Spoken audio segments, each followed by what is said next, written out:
Hello friends, हमने पिछले episode में देखा था कि फिल कैरोल को शादी के लिए प्रपोज करता है और कैरोल भी मान जाती है और फिर वह दोनों वहां से अपने घर चले जाते हैं।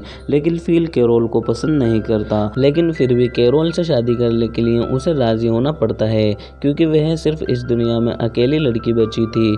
तभी रात हो जाती है और फिल देखता है कि फिल और कैरोल दोनों ने शादी कर ली है और वह दोनों जैसे ही दरवाज़ा खोलकर बाहर जाते हैं तो फिल देखता है कि फिल और कैरोल दोनों इस दुनिया में अकेले नहीं बचे हैं, बल्कि वहाँ कई सारे लोग होते हैं जो उन्हें देख रहे हैं। और फिल जब ये देखता है तो वह बहुत दुखी हो जाता है क्योंकि इसने कैरोल से शादी कर ली थी जो उसको पसंद नहीं थी। लेकिन तभी अचानक फिल नींद से जागता है और तभी वह देखता है कि वह सिर्फ एक सपना था। लेकिन फिर भी वह अपनी तसल्ली के लिए खिड़की से बाहर देखता है और उसे जब कोई नहीं दिखता तो वह बहुत खुश हो जाता है और वह कहता है कि वह सिर्फ एक सपना था। और तभी कैरोल भी उसके पास आ जाती है। वह फिल के लिए खाना लेकर आती है जो कि उसने अपने हाथों से बनाया था। तभी वह फिल को वॉकी टॉकी भी देती है ताकि वह आपस में एक दूसरे से बात कर सकें। और कैरोल फिल से शादी की तैयारी और रिंग लाने के लिए भी बोलती है। और फिर हम देखते हैं कैरोल अकेले ही सुपरमार्केट जाती है और अपनी शादी के लिए कई सारा सामान जैसे कि सजावट का, कई डॉल्स और केक के लिए सामान भी लेती है। तभी दूसरी ओर फिल जबरदस्त पार्टी कर रहा होता है अपने फ्रेंड्स यानी स्माइली बॉल्स के साथ और वह आग से कई लड़कियों के पुतलों को भी जलाता है। तभी फिल उस डमी के पास जाता है जिससे वह रात में बैठकर बातें करता था और उसे अपनी गर्लफ्रेंड मानता था। वह उससे भी ब्रेकअप करता है और तभी हमें शादी वाले दिन को दिखाया जाता है।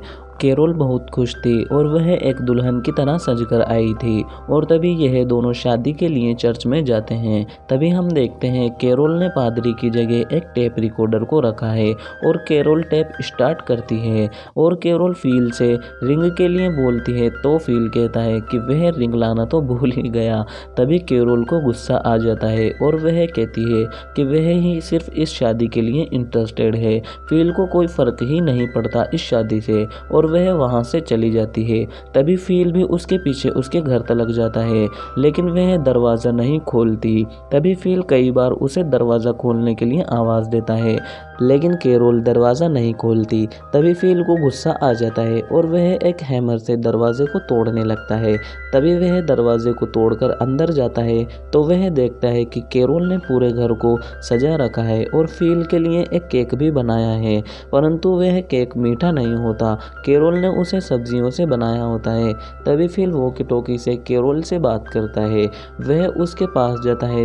फिल कैरोल से माफ़ी मांगता है। कैरोल भी उसे माफ़ कर देती है। तभी फिल उसे मार्केट लेकर जाता है जहां वह दोनों एक ज्वेलरी शॉप में जाते हैं और फिल कैरोल के लिए कई सारी रिंग्स लेता है। और तभी वह दोनों चर्च में जाकर शादी कर लेते हैं और वहां से घर चले जाते हैं। तभी फिल घर में बैठकर केक खा रहा होता है जो कि कैरोल ने बनाया था।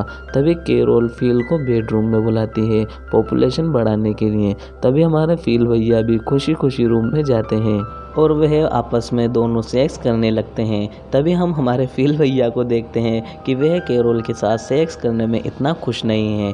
तभी दूसरे दिन हम देखते हैं कैरोल भी फिल के जैसी हरकतें करने लगती है, जैसे कई कैन्स को रोड पर रखकर उन पर गाड़ी चलाना और आग से खेलना ताकि फिल को अच्छा महसूस हो। और फिल भी कैरोल को अपनी पुरानी गर्लफ्रेंड यानी उस लड़की की डमी से मिलवाता है और कैरोल एक हाउसवाइफ की तरह जेल्यूस होकर उस डमी को तोड़ देती है और वह दोनों वापस अपने घर लौट ही रहे होते हैं। तभी अचानक फिल की कार एक कार से टकराती है। तभी फिल जल्दी से अपनी कार से बाहर निकलता है और भागकर उस कार की तरफ जाता है जिससे उसकी कार टकराई थी। तभी उस कार से एक खूबसूरत लड़की निकलती है। फिल उसे देखकर शॉक्ड हो जाता है और देखता ही रहता है और उसे देखने में इतना मदहोश हो जाता है कि उसे कैरोल का भी ख्याल नहीं रहता कि उसे चोट आई है या नहीं। कैरोल फिल को आवाज़ भी देती है लेकिन वह उसकी आवाज़ भी नहीं सुनता। तभी उस लड़की का नाम मेलिसा होता है। वह कैरोल को उस गाड़ी से बाहर निकालती है और जब सब देखते हैं कि फ़ील की गाड़ी में आग लग चुकी है तो वह सब मेलिसा की गाड़ी में फ़ील के घर जाने लगते हैं। तभी रास्ते में फ़ील मेलिसा को घूरता रहता है। तभी मेलिसा बताती है कि वह टेक्सन में 2 हफ्तों से घूम रही है। तभी वह फ़ील से कहती है कि अगर तुम उस बोर्ड के नीचे अपने घर का एड्रेस भी लिख देते तो मैं सीधे ही तुम्हारे घर आ जाती। तभी फ़ील को इस बात का बड़ा अफसोस होता है। वह सोचता है कि अगर उसने ऐसा किया होता तो वह मेलिसा से 2 हफ्तों पहले ही मिल चुका होता और उसे कैरोल से शादी भी नहीं करनी पड़ती। तभी कैरोल मेलिसा से कहती है कि अगर तुम हमें पहले मिलती तो तुम हमारी शादी में एक गेस्ट की तरह शामिल हो जाती। तभी मेलिसा कैरोल से कहती है कि तुम दोनों शादीशुदा हो। तभी कैरोल कहती है कि हम दोनों ने 2 दिन पहले ही शादी की है। फ़ील मेलिसा से यह सब छुपाना चाहता था। तभी फ़ील मेलिसा और कैरोल के बीच में जो विंडो होती है उसे बंद कर देता है ताकि वह दोनों आपस में बात ना कर सकें और फ़ील मेलिसा से बात करने लगता है। लेकिन कैरोल बार बार विंडो खोलकर फ़ील को डिस्टर्ब करती है और तभी यह एपिसोड यहीं एंड हो जाता है। अगर आपको यह एपिसोड पसंद आया है तो नेक्स्ट एपिसोड के लिए कमेंट करें और प्लीज़ चैनल को सब्सक्राइब भी करें और बेल आइकन को प्रेस करें ताकि हम आपके साथ अपडेट रहें। Thank you.